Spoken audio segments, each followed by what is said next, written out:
क्या आप आईएएस की तैयारी कर रहे हैं और कोचिंग इंस्टीट्यूट्स को 2.5 लाख तक की फीस नहीं पे करना चाहते? अगर हाँ, तो 22,500 रुपए में घर बैठ के StudyIQ के पेनड्राइव कोर्स के साथ आप आईएएस की तैयारी कर सकते हैं। आज ही विजिट करें studyiq.com। Very good morning to all my dear friends. I hope you all are doing good. I am Prashant Pamani here. Yesterday we talked about this quote and I'm sure many of you have tried this thing, and I'm sure I can tell this thing with conviction that many of you, means all those who have tried this thing, all of you have failed, right? You will fail, and this is something that is very natural because it is about changing our old habits. For a few hours or for a few minutes you will be conscious enough, your awareness level would be at its peak, but later on you forget this thing and then you feel bad about it and things like that. One thing that I would like to say you is that it's all about practice, right? Don't hate yourself if you are forgetting repetitively. If you are forgetting this thing, it will happen 1 lakh time. Accept this thing, but make sure you are persistent in your try. And if you are doing this thing, then basically you are tuning your mind for success. And do give it a go. After a couple of days you will find a massive change in the things that you are doing with your overall life. With this, dear friends, the first editorial that we have is Beyond Words. It's about Indo-Pak relationship. Now recently we saw this hug that took place between Navjot Singh Sidhu and Army Chief of Pakistan, and it created a big controversy. It took place when Mr. Sidhu took part in this swearing-in ceremony of new elected Prime Minister of Pakistan, Mr. Imran Khan. Now, Imran Khan has talked about this thing. He has said that he is ready to take 2 steps for every 1 step taken by India in direction, of course, of friendship, right? If India is taking 1 step, then Pakistan will match that 1 step with 2 steps. So let's hope that this are not just pure rhetoric words. What we want to see is some action, and this is applicable to both the sides, because you cannot have one hand clapping here. Both of us will have to let go many things, and we have to accept new realities and challenges and other things. So we have to do this SWOT analysis. SWOT basically means you can say SWOT is your strength, your weaknesses, your opportunities, and your threats. So when we talk about Indo-Pakistan relationship, what are our strengths? We have people-to-people contact, similar culture, similar demand of goods and services and things like that. Weakness is, of course, we have on both sides in India, there are few groups out there. They are anti-Pakistan. They hate Pakistan, right? So this is a weakness from our side. From Pakistani side, terrorism, lack of control of civilian government and other things are there. Opportunities, immense opportunities are out there. If these 2 countries, right, if they join hands with each other, then this friendship of India and Pakistan, or I'm not saying that we become best friends, but at least we should not behave like arch rivals. We have talked about this thing, so I would like to remind you about post-World War II Europe. And today you see that during this world wars, right, this UK was against Germany, France was against Germany, UK and France were in one team, but today you know that they are very good friends with each other. This is something has helped the European Union as well and the whole continent. And friendship between India and Pakistan will definitely help the whole SAARC region. I'm sure you know now that you have 8 countries in SAARC region. If you are new to this one, then it will take a couple of days for you to get used to with things that we discuss here. And one more thing, I'm sure you will appreciate that the more regular you are. When I say regular, I mean to say that you should never miss, right? If you're following any lecture, I'm not saying just to follow my lecture. If you find any lecture that is good on regular basis, then you should follow it on regular basis, no matter what. Now, cricket is something that is we are very fond of. When I say we, I mean to say India and Pakistanis. Indians and Pakistanis are very much fond of cricket, and Imran Khan was a cricketer, and his foreign minister has said that this cricket relationship between both the countries, we know that we don't play that many matches, right? I'm not that big fan of cricket, but I know this thing as general awareness that from ages we haven't played with each other. The last match was somewhere in Sharjah or something in UAE this year or last year. Still I'm not following, but if you see the number of matches that we play is very less, right? It's mere. So this is something that is dragging or drifting apart people of India and Pakistan from each other. People to people contact can be developed if we focus on cricket and other things that are common in our culture. Now, Mr. Modi also, we have followed all these protocols that are, all these steps generally are taken as a goodwill gesture or protocols, you can say, right? We have Mr. Modi made a phone call to Imran Khan, congratulated Imran Khan. Both the leaders talked about peace and development of respective countries as well as the whole region. Mr. Khan also talked about this trade. He said that bilateral trade is a way through which we can elevate people and uplift people of the subcontinent. When I say subcontinent, or when Imran Khan is talking about subcontinent, he's talking about the whole SAARC region, and together these two countries, we do have this potential. So he talked about this trade relationship, strengthening trade relationship. A couple of days ago we talked about this thing as well, that tea and coffee and leather and other examples were given to you. So this is, of course, a right message coming from Pakistan. At the same time, he also said that if we have any differences, then the only way through which we can get rid of it, or the best possible way, is dialogue, discussion, interaction with each other is the only good option. But we have to be a bit careful here because elections are just around the corner, and no political party would like to take this risk of being too much tilted towards Pakistan, because we have some bad experiences. If we look back into our book of history, we find that back in 2015, when Prime Minister Narendra Modi visited Lahore in December, to be precise, December 2015, after a few days, right, we saw this Pathankot air base attack. Pathankot is in Pakistan, beg your pardon, is in Punjab, right? So Punjab, India. They have one Punjab in Pakistan as well. So our air base was attacked by this terror attack took place. I'm not saying that it was supported by the government of Pakistan, but it was, conducted or executed by people from Pakistan, some terrorists from Pakistan, not the regular citizens. So because of this thing, again, we saw this this whole Modi's visit was like a watershed, So we are going to see a bit of distance here because election time in India and Pakistan is, of course, a hot topic. But if we want to, change the situation, then we need to get rid of this disturbances that we find on line of control, and the ceasefire violation is something that should be completely a thing of past. And if we do this thing, then we can of course, create this environment of peace and development and interaction with each other. Last item, Mr. Sidhu is been termed as ambassador of peace by a new Prime Minister of Pakistan. With this, dear friends, I have got many messages from various students, and you are wondering like how or from where you can download the PDF of this lecture. Now, the thing is, see, I'll give you there are 5 ways through which you can download. The first one is my Facebook page, right, from where you can, so you need to follow me on Facebook page. Many of you are not getting notification of video from YouTube.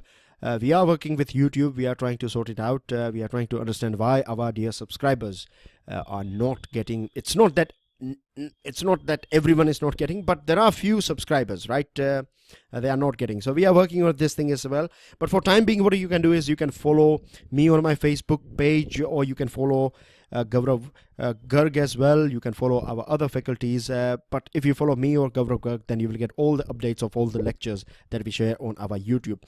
So here is my profile, my page, Facebook page, Facebook profile. The third is my Twitter handle, and it's not just about video. You will also be able to download PDF from these 3 sources. The fourth one is our Telegram channel, and the fifth one is finally our website, that is StudyIQ.com. So here are 5 ways or 5 methods through which, or paths through which you can download the PDF, as well as you will get notification of all the lectures that we upload on our channel.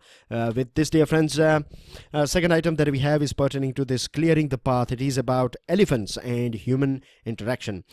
See here, you can see infographics here, and at present approximately 30,000 elephants are left in our country. Elephant represents culture of our country. And here you have this infographic, and I have got latest figures for you guys. So this 50 is nearly 100. Every year 100 elephants die because of this interaction, right, that take place between us human beings and elephants. It's either through poison or electrocution, or you can we see many accidents taking place and pollution and other things. So 100 elephants, so you can say every 3.5 days you find at least one elephant dying in our country. 450 people die because of some sort of accidents or conflict between man and animal, particularly elephant. We are talking about 450. Apart from that, if you see that, we find that there are corridors, various different corridors here. You have Northwest Corridor, East and Central Corridor, Northeast Corridor, South Corridor. And today's editorial is based on this Nilgiris, because Supreme Court has the Supreme Court has ordered that this 27 resorts that are operating in this Nilgiris. Nilgiris is a portion that you find here. Right, it is part of this Western Ghats system. So Supreme Court has ordered that this resorts should be closed because it is disturbing this movement of elephants.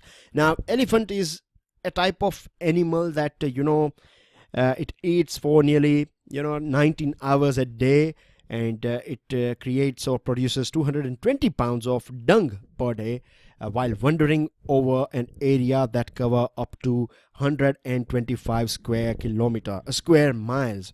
The other thing is the way this training of adult elephants is done is in such a way that this grandmothers, especially elephant world is about matriarchy. So the grandmother will train other elephants. The whole group of this elephants will be trained by, or the whole family will be trained, and this where you find water, where you go in the summertime, and all these things, right? It's very fascinating that elephant has a very good hippocampus, a thing or portion in our brain that helps us with navigation and recognizing emotions and face and other things. So if elephants are dying, then what is happening is basically this whole family knowledge thing is not passing from one generation to another generation, and this will create problems for, in fact it is creating problems for our elephants. There are some approx 6,500 at present elephants in this Brahmagiri, Nilgiri and Eastern Ghat range. 6,500 elephants. Now the thing is, in our country what we find is that we have weak regulation of ecotourism. If you go to YouTube, you will find that people, sporting tiger, they go out for this tiger safari, and when they see tiger or lion or elephant or something, people are, talking, and they are disturbing this peace of jungle. I have seen videos where people are, because of people shouting, tiger or other animals are not able to make that hunt. And we don't know for how many days that tiger have to struggle. It is about life and death in jungle. So we should behave ourselves, right? And this rules and regulations that we have. If someone is allowed to go to jungle, then you have to be, there are some do's and don'ts that every one of us has to follow. You cannot have your mobile phone ringing. You can carry a mobile phone for safety purpose, but you should never be allowed to keep it on a ring mode, or so these are the things. You cannot carry in any plastic sort of thing. You cannot throw goods here and there. If you find any animal or something, you will stay calm, and you will keep your mouth shut, to be blunt. So these are the things, and there are some violations as well. We find so many resorts, illegal resorts in core area of jungles. So now the good thing is that nowadays people are very active, as well as the forest department is doing good job as well. I'm not saying that they are not doing anything, but still we find illegal roads are there, illegal farmhouses and other things are created. So this sort of things are fragmenting the forest, expansion of agriculture. Something similar took place in Kerala as well. Giving permission, or people constructing houses right next to rivers, and clearing this Western Ghat jungles, and agricultural expansion and all these things have created this sort of situation. And movement of elephants is essential to ensure that these populations of their own population becomes genetically diverse. At the same time, elephant plays a very important role, this eating, feeding and dung creation. with the help of its dung, it is because it is traveling in various different parts, it is also dropping the seeds, which helps in expansion of forest. And the last thing that, dear friends, I would like to add here is that we all are, this whole ecosystem of flora and fauna is dependent on each other, right? We are part of this system, and jungle works on chain reaction thing. So if one species or couple of species, right, if they die, then they will take down other species as well. If you support couple of important species, then the whole ecosystem will be supported as well. Of course, we need to care about all those not that famous flora and faunas, but we have to keep this thing in our mind that either, right, we have two options: either we swim together or we sink together. Because if elephant is going down, then tiger will go down, then the whole forest will go down, other species will go down, and we are also standing here, we will go down as well. That's everything in this editorial. Now moving on to another item. It is about strengthening the federal link. It is about finance commissions, central finance or union finance commission, as well as state finance commission. Now, state finance commission is a unique institution because it was created by this constitutional amendment 73rd and 74th to be precise. And one of the main job of this state finance commission is to make sure that there are no horizontal imbalances. Now let me throw some light on these horizontal imbalances. Let's talk about national level horizontal imbalance, right? I hope you have no doubt with horizontal and vertical. This is vertical, so you can say up down is vertical, and side to side is horizontal. I hope this thing is clear to you. So when we talk about national level horizontal balance or growth and development, what we mean is that state number one, right, or maybe say J&K should be at the same platform when it comes to development and growth with Gujarat or maybe Bihar or maybe Kerala. So state wise, every state should be nearly equal, right? But what we find now is we have these huge gaps, right? A particular state is doing very well in industries and the other state is struggling with industry. So this sort of imbalance, or getting rid of this sort of horizontal imbalance, is one of the main job of Union Finance Commission. And when we talk about State Finance Commission, again horizontal and state level.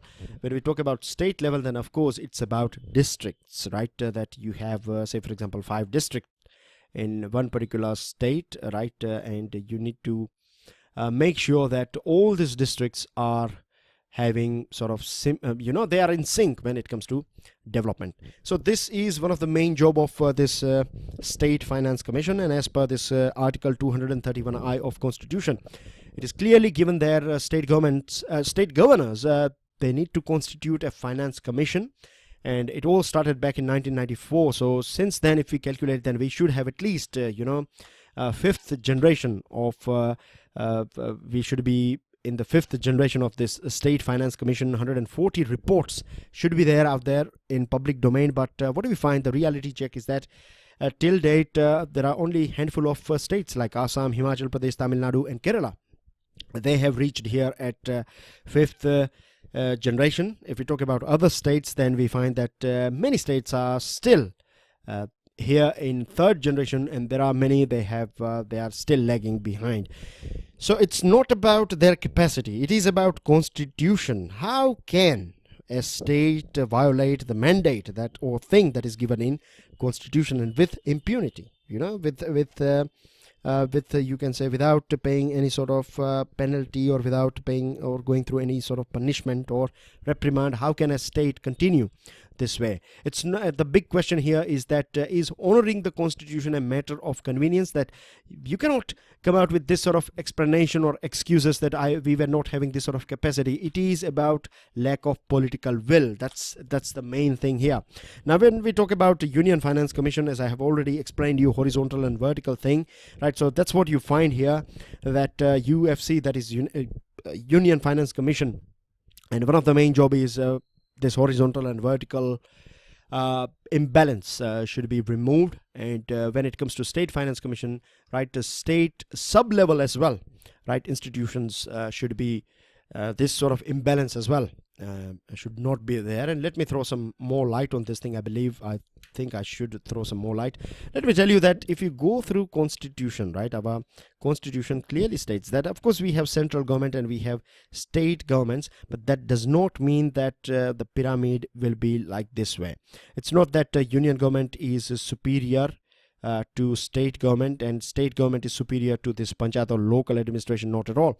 In constitution it is clearly given that in federal structure that we have in our country, union government is equivalent, or state government is equivalent to a union government. And when it comes to sub-state level, state government or this sub-state bodies, local bodies are equivalent to state government. But what happens in reality is that of course we know that national level players are more powerful than state level players, and state level players are of course having a dominance on local players. So this is again a matter of concern, because Constitution treats a local government on par with a state government, especially when it comes to financial resources. And one of the main job of this finance commissions is that they need to distribute this money. They have to come out with suggestions and recommendations and things like that that will uplift the whole nation or people living in a particular state.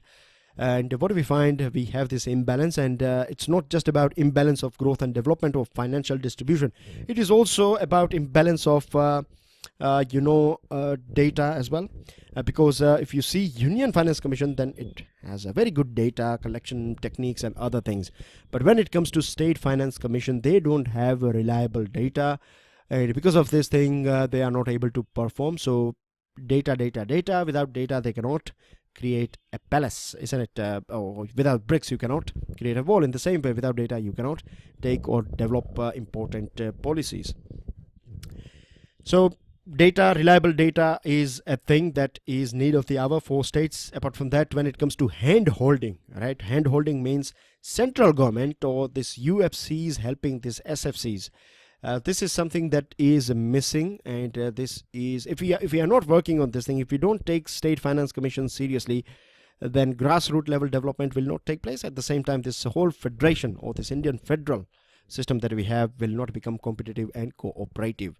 Last item that we have is about this interview that we find, interview of Larry Richmond, and he is you can say a scholar as far as this democracy and democracy as well as this elections and things are concerned.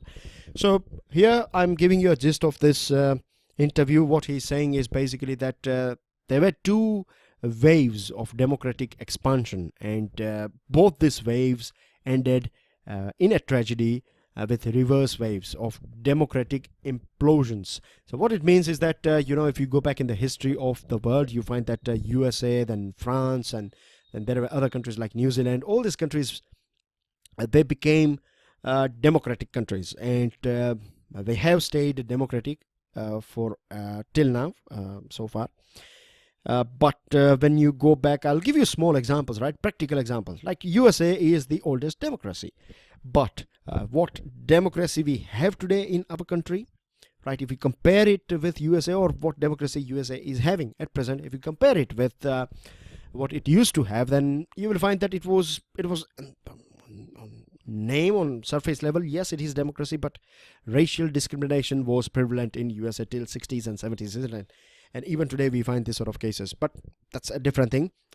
But now this racism and other things are illegal. So after this countries became democratic, there was a wave, other countries became democratic as well, and then we saw world wars, and then what we find is that the countries that adopted democracies, they were taken over by authoritarian regimes. In the second wave as well, something similar took place. This Germany, World War II, you take, and post World War II, we find so many countries. We have countries like, at present, if we talk about latest examples, then we have Philippines, you have this Uganda, you have Cambodia, that is here. China, of course, Russia, and we have talked about Turkey as well, isn't it? So these are the countries on paper, not all of them, but on paper they are democratic countries, but in reality they are authoritarian regimes. So this is something that we are finding nowadays, and social media right? The way social media is, it's basically injecting this opinion in our head. And we have talked about this thing. Remember this Facebook and Cambridge Analytica issue? I told you about this psychological impact. Something or things are presented to you in such a way that you will not realize that it is creating this opinion in your head. So they are at altogether different level, and this authoritarian regime, they know it very well how to use social media and how to reinforce opinion. When it comes to this rule-based order of the world, what we find is that it is again, not you can say impartial. It is definitely partial. You have this good example of United Nations Security Council. India is not part of it, even though we represent about 17% of world population. Apart from that, you see here South China Sea. China is expanding its foot in South China Sea. Countries are talking about it, but no one can stop China. So what this China is openly violating international rules, and we cannot do anything about it. So this is something that is going on in China at present, and this is something that is not acceptable, not only in South China Sea, but there are so many other examples as well. We can go on and on. And we are also finding that economic growth is going up, but at the same time, the distribution, this horizontal distribution that we were talking about, we don't find that balanced distribution of wealth. And because of this thing, we find this, paradox. There are few people who are extraordinarily rich, and there are people who are so poor that they cannot afford even 2 square meal as well. Moving on to news items now, dear friends. The first item that we have is that Supreme Court has scrapped an OTA, that is none of the above option for Rajya Sabha poll. None of the above. Supreme Court has said that it is particularly designed for this people, right? When I say people, I mean to say that citizens, when we are going ahead for direct election, then it is important. But when we talk about this indirect election that takes place in this Rajya Sabha polls or vice president's election, if you are having this a single transferable vote, and if it is based on preferences, you know that you have to give 1, 2, 3 and 4 preference of various different candidates. So if nota is the first option that is given, then the whole vote will go invalid. So this is something that is not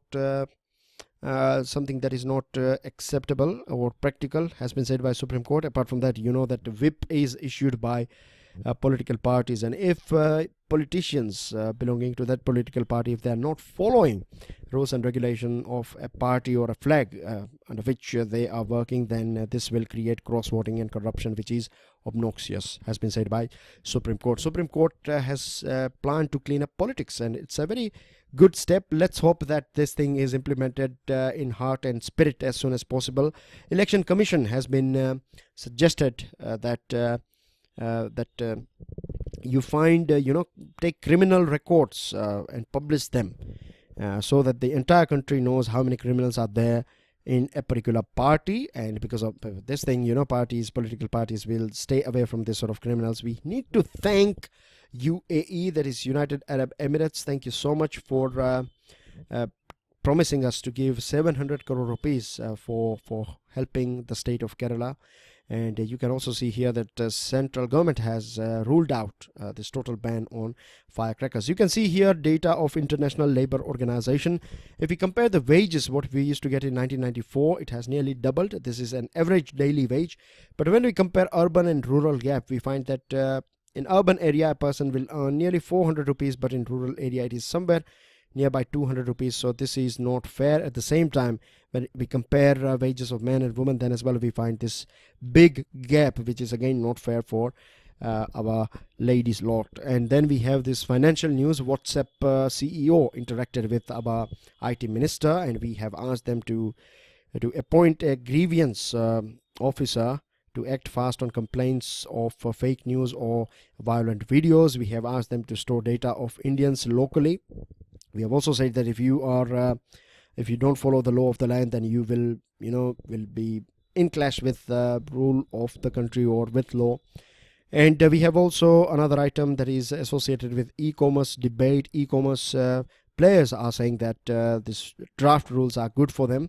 And then you have various ministries, they are not happy with this new draft of this e-commerce and all this FDI policy and e-commerce and other things. So at present, Department of Commerce is working on a new draft, and then we have this less in kitty. It is about this black money that we used to find in big numbers in Swiss bank and in this tax havens like Luxembourg and Jersey and Isle of Man.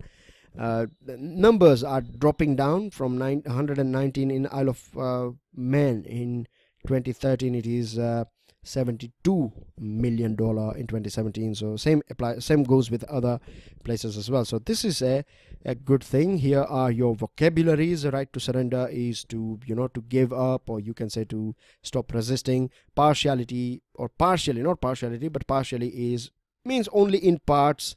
And spur is an interesting word because it's associated with horse riding as well. That wheel sort of things that cowboys wear on their boots. This will, it will nudge the horse. You hit it very lightly in the tummy of horse and it will start running. So spur is that thing as well. And spur is also about, boosting something or incentivizing something. Envoy is a messenger.